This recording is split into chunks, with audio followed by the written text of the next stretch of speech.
Karaniwan na ngayon para sa atin na ipagdiwang ang araw ng kalayaan tuwing June 12.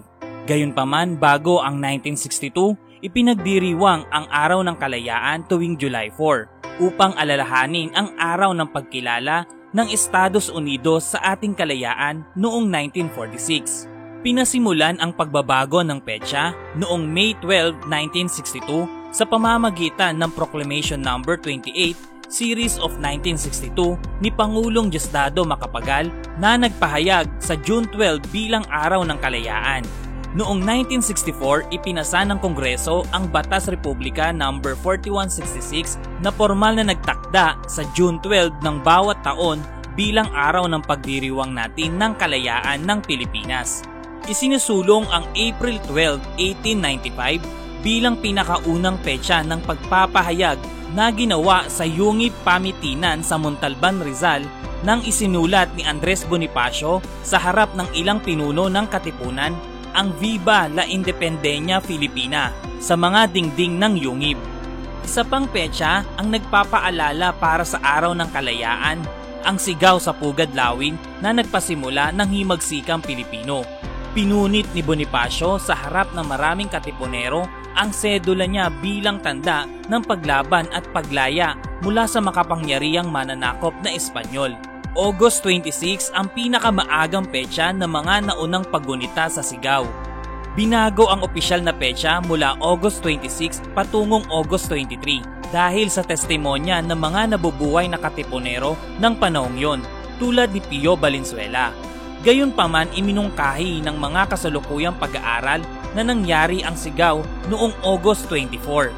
Subalit isa pang petsa ang nakikipagtunggali na isinusulong ng Philippine Historical Association o Samahang Historiko ng Pilipinas na pinangangatwiranang ang pagpapahayag ng kalayaan mula sa paghahari ng Espanya sa Kawit, Cavite noong June 12, 1898 kasama ang opisyal na pagwagayway ng bandila at pagtugtog ng pambansang awit ay hindi nakasalalay sa kagustuhan at pasya ng iba. Ang petsang ito ang kasalukuyang opisyal na petsa ng Araw ng Kalayaan. Ang October 14, 1943 sa ilalim ng Ikalawang Republika ang pinaka hindi nababanggit na Araw ng Kalayaan. Sa bandang huli, may Araw ng Kalayaan na ipinagdiriwang hanggang bago ang 1962, ang July 4, 1946 na ipinahayag sa Luneta, Maynila. Ito ang petsa na kinikilala ng Samahan ng Mga Bansa ang Kalayaan ng Pilipinas. Ipinagdiriwang pa rin ito ngayon bilang Araw ng Republika. Sa mga unang yugto ng himagsikang Pilipino na pinamumunuan ng Samahang Lihim na kilala bilang Katipunan, sumang-ayon si Andres Bonifacio, ang pinuno ng samahan, na makipagkita sa iba pang kinatawan ng Katipunan mula sa dalawang paksyon, ang Magdiwang at ang Magdalo, sa San Francisco de Malabon sa Cavite, na mas kilala ngayon bilang General Trias. Dito pinag-usapan kung pananatilihin ang Katipunan noon o magtatatag ng pamahalaang mapanghimagsik. Dahil dito nabuo ang Kumbensyon sa Tejeros na ginanap noong March 22, 1897 na may 26 na kinatawan. Nagkaroon ng halalan para sa mga pinuno nito. Nahalal si Emilio Aguinaldo bilang Pangulo at si Andres Bonifacio na dating pinuno ng Katipunan ang nahalal bilang tagapamahala ng ugnayang panloob. Sa simula, tinanggap ni Bonifacio ang katungkulan niya, subalit naupsala siya nang hindi sumang-ayon si Daniel Tirona. Ipinawalang bisa ni Bonifacio ang mga naganap sa Kumbensyon sa Tejeros at nagtatag ng isang bagong pamahalaan. Tinitingnan ito ng iba bilang isang pagtataksil at hinatulan si Bonifacio ng pagtangging kilalanin ang bagong tatag na pamahalaang mapanghimagsik. Dinakip siya at hinatulan ng kamatayan sa Maragondon, Cavite. Pinagpatuloy ng pamahalaang mapanghimagsik na pinamumunuan ni Aguinaldo ang himagsikan laban sa mga Kastila. Sa puntong ito, papahina na ang himagsikan sa tingin ng mga Espanyol at nagtuon sila ng kanilang pansin sa pagtugis kay Aguinaldo at sa mga kasamahan nito.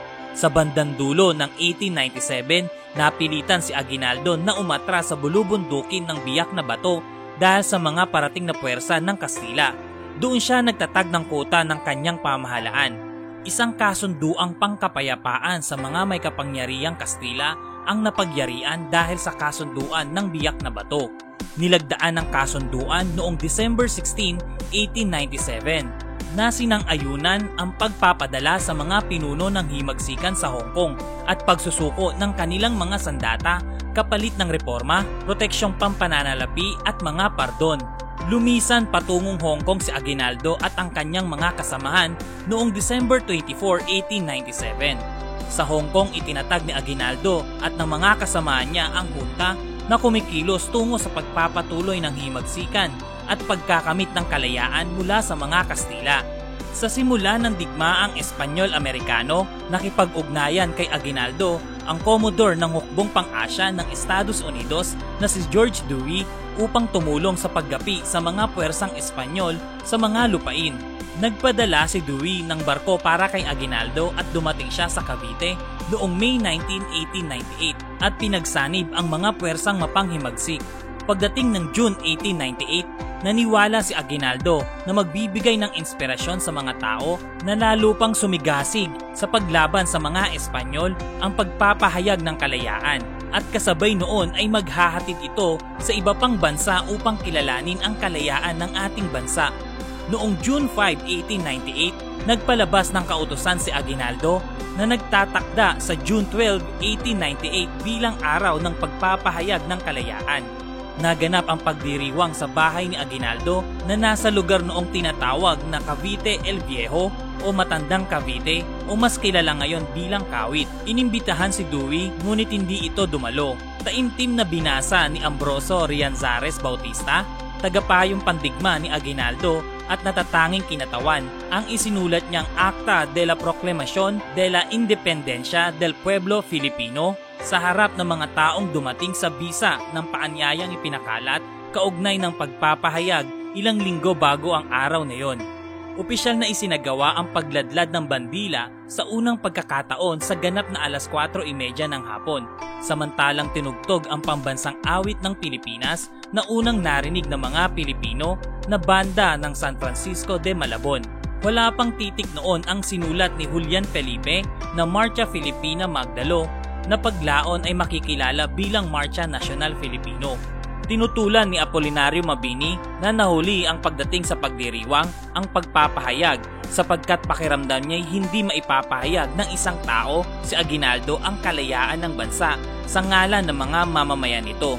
Ang mga mamamayan lang mismo ang makakagawa nito. Kaya pinasimulan ni Mabini ang pagkilos para sa maraming kinatawang Pilipino sa pagpapatibay ng pagpapahayag at gawing itong pambansa at kumakatawan sa buong bansa. Kaya unang pinagtibay ang pagpapahayag noong August 1, 1898 ng 170 pangulo ng mga bayan mula sa 16 na lalawigan na hawak ng sandatahang mapanghimagsik. Muli itong pinagtibay noong September 29, 1898 ng Kongreso ng Malolos, ang unang kongresong Pilipino na kumakatawan sa buong arkipelago. Noong June 12, 1899, ginanap sa mansyong pamintuan sa Angeles, Pampanga, sa pangunguna ni Pangulong Aguinaldo mismo, ang una at huling hayagang pagdiriwang ng Araw ng Kalayaan ng Unang Republika hanggang sa pagkakahuli kay Pangulong Emilio Aguinaldo.